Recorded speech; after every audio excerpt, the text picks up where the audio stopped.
scenario where they feel like their life is they use it, they do lose it, and therefore they don't really want to just use it anytime unless they've got a fancy.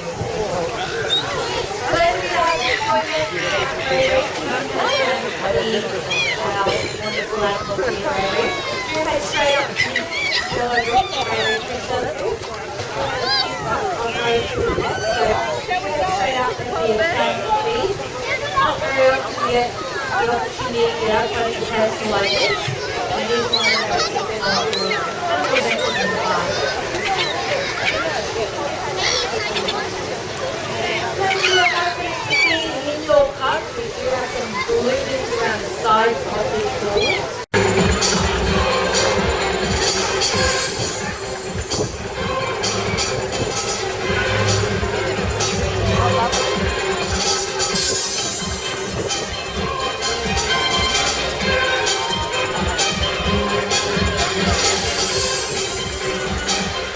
Good morning and welcome to Dolphin Cove.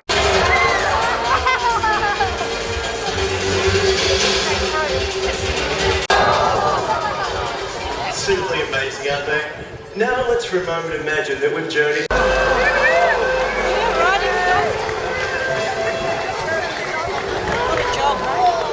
That whole time you made. We know of stories recounting how dolphins would slap their powerful tails hard upon the water surface, drawing fish into a tight corner, while at the same time satisfying their own bellies. Off the vast Australian coastline hundreds of years in the past, dolphins were already sparking imagination with their beauty and with their grace.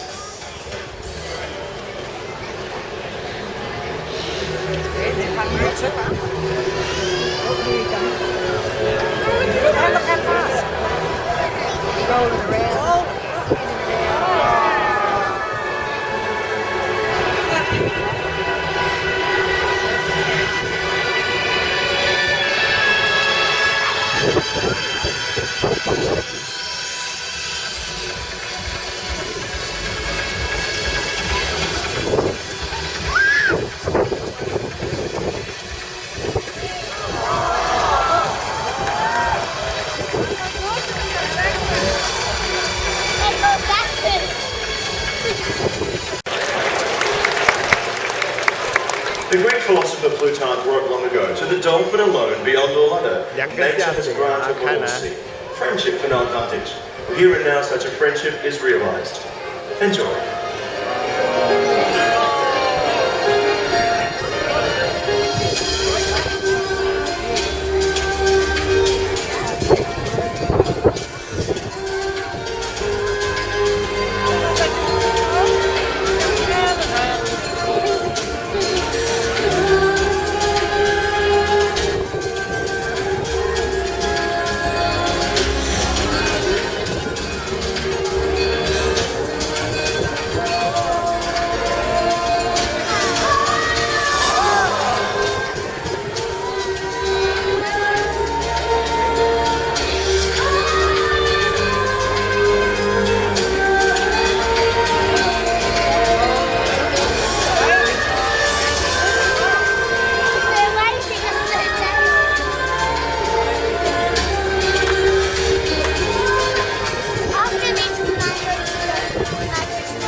Founded on trust.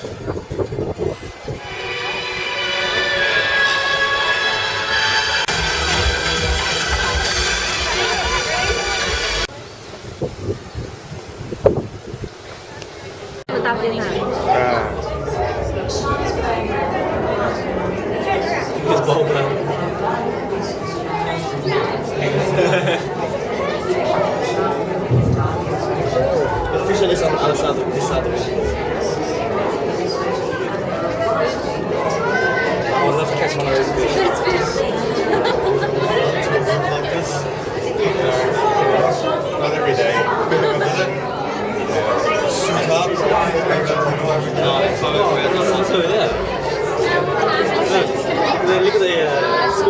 fish. They eat like swimming on. Oh, look at that. That's sticking up at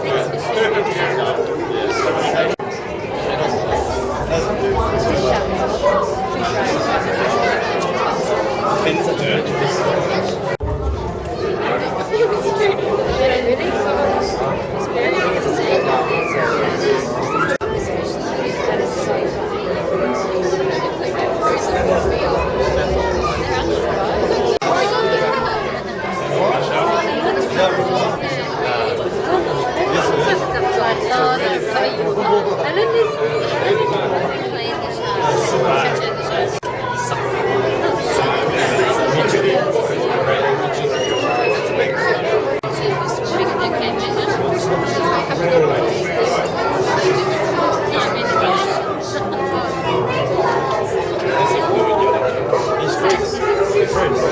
He's just like 3 years and lose the last disappear.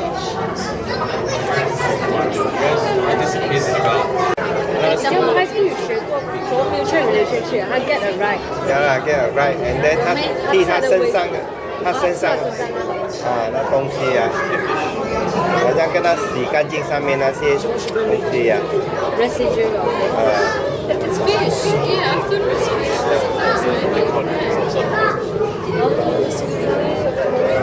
那移动怎么讲？啊？在哪里？在那象身上。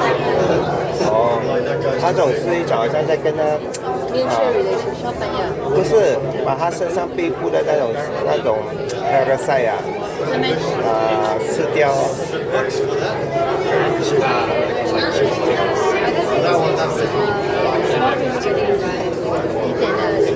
几点了？没要去看那个 stuntman 了，几点了？那了就可以什么了？这样要去看那个 stunt 了。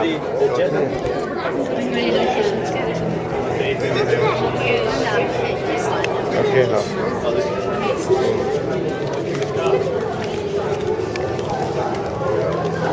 Backflip, 2 backflip, 2 backflip in a row from Lee Stone. He's never done, is it? Check that out. Aqua ramp right through the middle. You'll see that right now. Now these guys have to hit that aqua ramp to go for massive air. We call this threading the needle.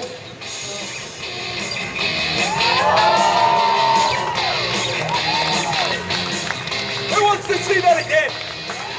You want to see it one more time? See what? Let's do it again, Lee.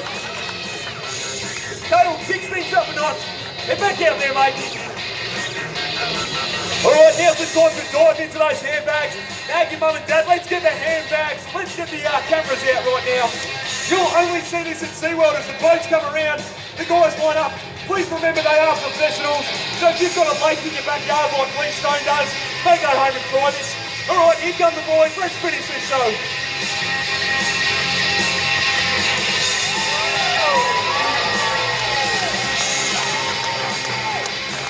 Keeper feeding with us today, and her name's Alana, and she's also got the record keeping job. So she's actually writing down how much each of our individual penguins are feeding and whether they're feeding in the tray or in the water. So she's got a very important role, especially when we consider some of our breeding pairs. So some parents that we've actually recently had a couple of chicks on the exhibit, they need to increase their food drive when they need to also support their young. So it's really important to make sure that they get a lot more food and target feed those guys compared to the others.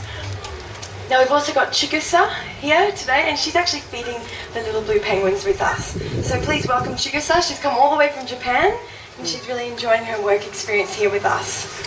Now you guys can probably see I'm jet spraying these seagulls as well as getting a bit of water on Chigusa beneath me, and I've probably sprayed some of you already too. I do apologise in advance if I get you this afternoon.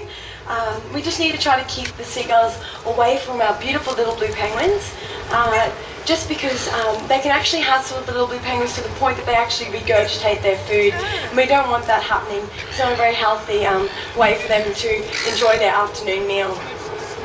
So just keep any of your camera gear a bit low, any mobile phones as well, just be careful, unless it's waterproof, it might not survive this afternoon feed session.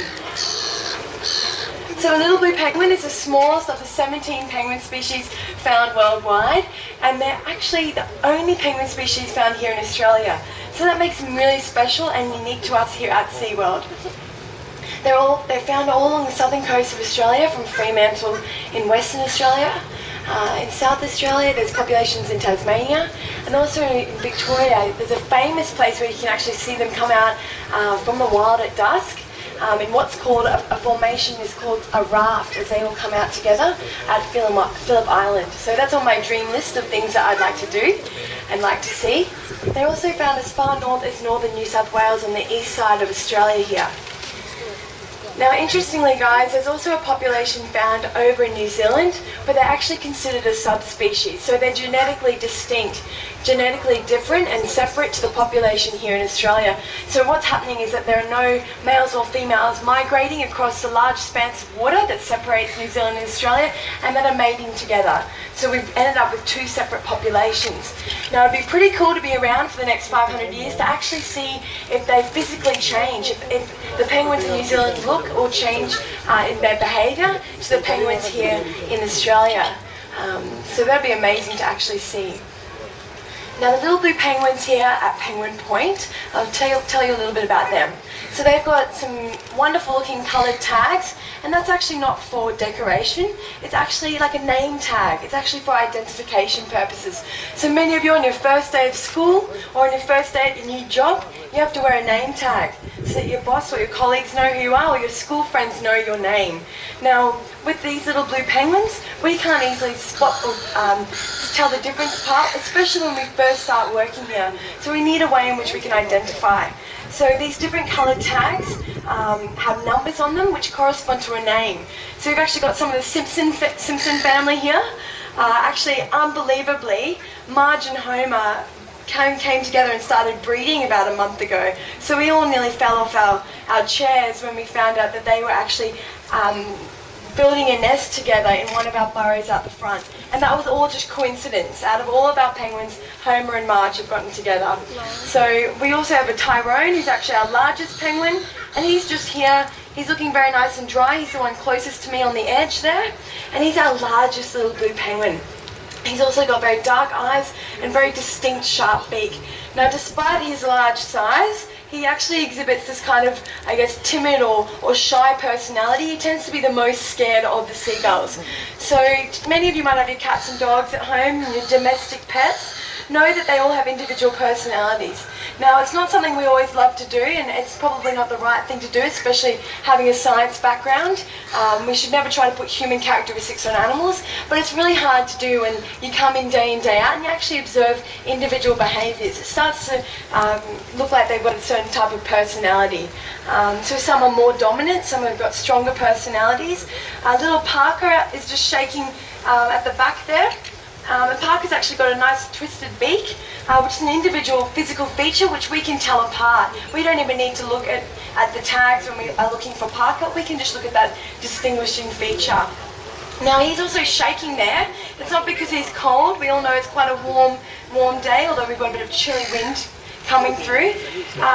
Parker's actually exhibiting some natural behaviours here, where once they've eaten, a lot of our penguins, you can keep an eye out for some of them over there as well, they'll do a little bit of a shiver. It's like a little bit of a penguin dance.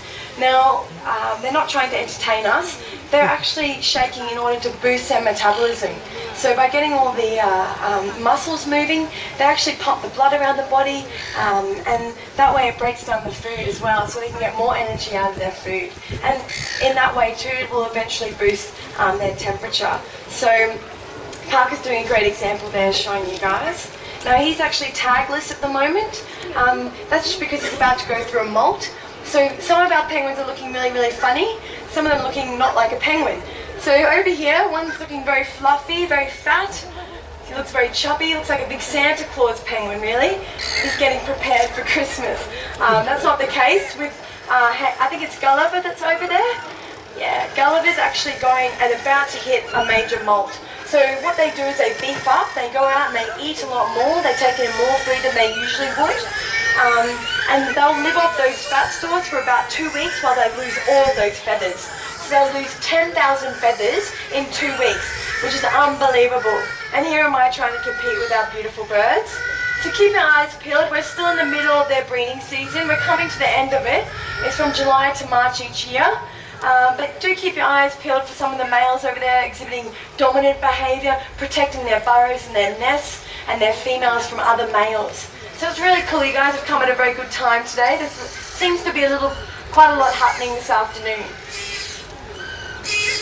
That's Jules, who's actually calling the loudest at the back, and he's got that light green tag on his right wing. He's actually in front of his burrow. He's telling all those males there, please stay away from my burrow. This is my area. So Jules actually lives in that burrow on the far left there. He's the one closest. He's now moving into the males, and he's telling them, back off, this is my area. He probably hasn't picked the best burrow, because that tends to be where a lot of the penguins hang out after their feed sessions. So he probably has to do a lot more calling and protecting than some of the other males here. Seems to be doing a very good job though. All the males have taken a step back towards the water there. So it's really cool. You can see a lot of their natural behaviours here at Penguin Point. Jules is doing it. You can see he's pushing Einstein, the dark blue, tagged. And Jules is very easy to spot. You can just see he's missing the tip of his right wing. I don't know if any of you can see that there. He will hop into the water later for some food. But he's actually missing that tip. It wasn't because he was born like that. He was actually found at Julian Rocks in Byron Bay by a scuba diver. And he was severely injured. He actually broken that tip of the wing. It could have been due to boat strike, or he was trying to escape some kind of predator. We'll never actually know, but I've tried catching these guys along with some of our other animal care members when we need to vet check them. And when they're in the water, it's close to nearly impossible. They can reach speeds of up to 6 kilometres an hour, which they need to be able to escape predators and also to hunt on different prey like squid, krill, crustaceans in the wild. Now, you can imagine how injured he must have been, that a scuba diver with all the tanks and the wetsuit and all that gear on must have been in order to be able to catch Jules. So he would have been severely injured and moving very slowly through the water. Now, unfortunately, the vet did have to amputate the tip of his wing in order to save it. But he's actually healed up really, really well. He's fully rehabilitated. And being part of the animal care team, we actually get to see a lot of success stories where a lot of our animals that come in as a stranded animal will go through the rehabilitation process, and once they're ready to be released, we'll let them back out into the wild where they were found. Now, in the case of some of our other animals, Jules is one example. If the injury is so bad, and we think that they may not survive in the wild, after a lot of hard decision making, they'll usually make the decision to keep them here in order for them to be protected. So Jules, losing that tip of the wing, has lost quite a large amount of surface area to his wingspan. Now, you can see with penguins compared to seagulls, the penguins have a very small surface area of their wing, and that's why they aren't actually able to pick themselves up and fly through the air. They can't generate that lift, just like their cousins, the seagulls, who have a very large surface area to their wing. But they rely on their wings still for swimming or for flying underwater, so they need those, they rely on them for their survival. Now, the seagulls too have a very light honeycomb bone structure, and that's why they are so light they can actually fly. Now, compared to the little blue penguins, they actually have a dense bone structure. It acts like their own inbuilt weight system in order for them to be able to dive at depth. So they can dive up to 70 metres.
Give you a kiss.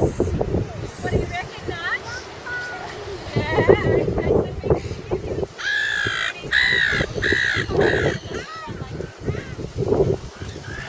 Yeah, give him a nice big kiss. Do you reckon you can do that? Yes, hold your hands out like that.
我们在碰什么？